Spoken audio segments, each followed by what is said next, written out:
주님께서 여러분과 함께 루카가 전한 거룩한 복음입니다.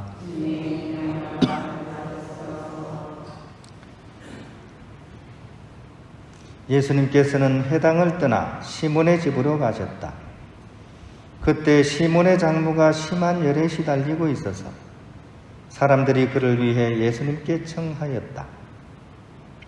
예수님께서 그 부인에게 가까이 가시어 열을 꾸짖으시니 열이 가셨다. 그러자 부인은 즉시 일어나 그들의 시중을 들었다. 해질 무렵에 사람들이 갖가지 질병을 앓는 이들을 있는 대로 모두 예수님께 데리고 왔다. 예수님께서는 한 사람 한 사람에게 손을 얹으시어 그들을 고쳐주셨다. 마귀들도 많은 사람에게서 나가며 당신은 하느님의 아드님이십니다 하고 소리 질렀다. 그러나 예수님께서는 꾸짖으시며 그들이 말하는 것을 용납하지 않으셨다. 당신이 그리스도임을 그들이 알고 있었기 때문이다. 날이 새자 예수님께서는 밖으로 나가시어 외딴 곳으로 가셨다. 군중은 예수님을 찾아다니다가 그분께서 계시는 곳까지 가서 자기들을 떠나지 말아 주십사 하고 붙들었다. 그러나 예수님께서는 그들에게 말씀하셨다.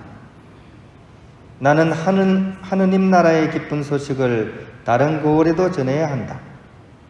사실 나는 그 일을 하도록 파견된 것이다. 그러고 나서 예수님께서는 유다의 여러 회당에서 복음을 선포하셨다. 주님의 말씀입니다. 그리스도님 찬양합니다. 평알비입니다. 제가 2002년도쯤에 일본에 이렇게 익스체인지로 이렇게 간 적이 있었습니다. 한 10개월 정도 이렇게 일본 저희 수도원에 머물면서 이렇게 생활을 했었는데, 거기서 이제 일본 형제들하고 같이 지내면서 생활도 같이 하고 그렇게 했었습니다. 그때 이제 주말만 되면 항상 거기 가족 식당이라 그러잖아요. 그죠? 패밀리 레스토랑 이런 데 가서 이제 공동 휴식을 이렇게 했었는데, 그 식사를 할 때마다 좀 묘한 게 좀 있었어요. 뭐냐 하면 형제들이 식사를 하는데 성호경을 우리는 막 이렇게 하잖아요. 아무 그리낌 없이. 근데 조심스럽게 눈치를 싹 보면서 남들이 없을 때 조그맣게 그냥 이제 성호경을 해치우다시피 하는 거예요. 이상하다. 성호경을 왜 드러내놓고 이렇게 못하고, 그럼 누가 보면 큰일 날 것처럼 숨어가지고 그렇게 하는 건가. 좀 약간 좀 의아하게 생각했던 적이 있었습니다. 물론 일본 사회가 이제 옛날에 박해를 아주 혹독하게 받았고, 후미에라고 하죠. 그죠? 그 성화를 이렇게 그려놓고 신자들을 구분할 때 이걸 밟아라. 이렇게 하면 이제 신앙심 있는 사람은 차마 이 성모님이나 예수님 얼굴을 못 밟으니까 신자로 적발이 돼가지고 이제 붙잡혀 가서 죽고 이제 그런 역사가 있어서 그런지 일본에서 이제 신자들이 자기들의 색깔을 잘 못 드러내는 것 같아요. 저희 형제들도 그러니까 뭐 일반 신자들이야 말할 것도 없겠죠. 실제로 교회 다니거나 이러면 또 사회적으로 알게 모르게 또 약간 불이익이 또 있다는 얘기도 들었어요. 아무튼 그래서 그런지 참 이렇게 성호경을 걷는 게 굉장히 조심스러운 그런 모습을 보고 좀 저는 나름대로 좀 충격을 받았어요. 이 형제들이 왜 이럴까? 그런 형제들이 또 산에 가면 어디 가나 거기 사당 비슷한 게 있거든요. 그게 또 동전 떠져놓고 딱 이거나 하더라고요. 이게 도대체 뭔가? 그래서 조금 저는 약간 좀 의아하게 느낀 적이 좀 있었는데, 여러분은 어떻습니까? 일상 중에 어디 밖에 나가서 식사하실 때 식당에서 성호경 껐습니까? 당당하게 껐습니까? 대충 할 수도 있고, 그죠? 눈치 보면 할 수도 있고. 어떤 형제님이 이제 직장에 다니면서 점심시간이 되잖아요. 그죠?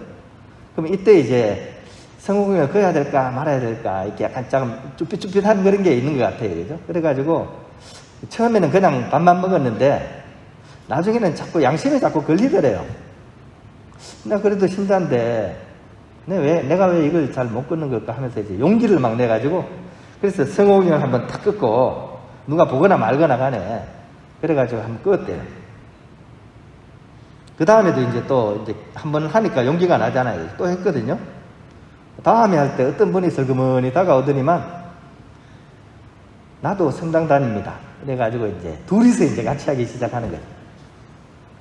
그러니까 이제 밥도 같이 먹고 성호경 같이 걷고 하다 보니까 또 사람들이 한 분, 두 분 모여가지고 이제는 이제 인원이 많아져가지고 한 30명 가까이 모인 거예요. 그래가지고 이제 신우회를 결성했다.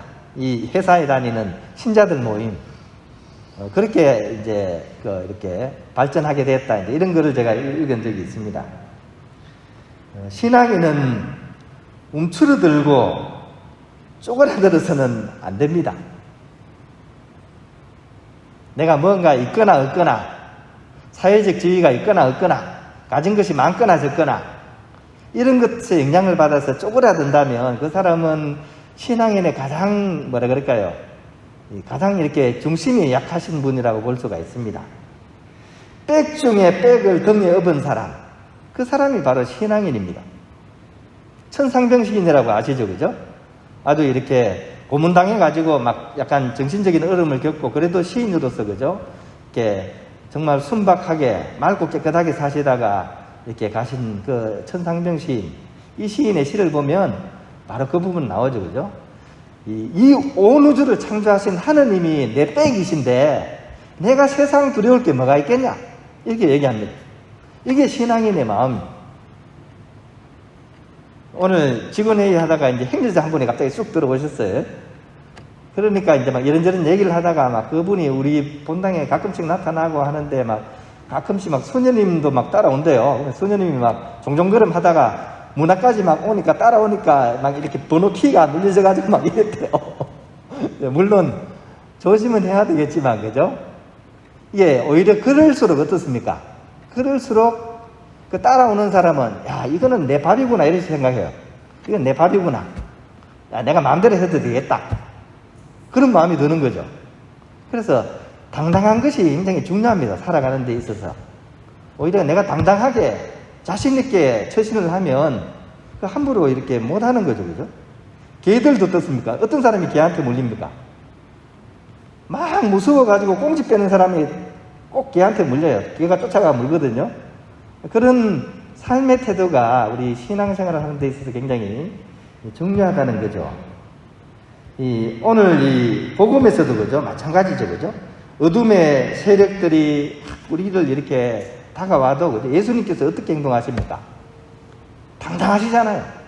물론 하느님의 아드님이시니까 그럴 거라고 생각하지만 예수님의 이 태도 속에서 우리가 세상을 살아가는 태도를 이렇게 배울 수가 있는 거죠.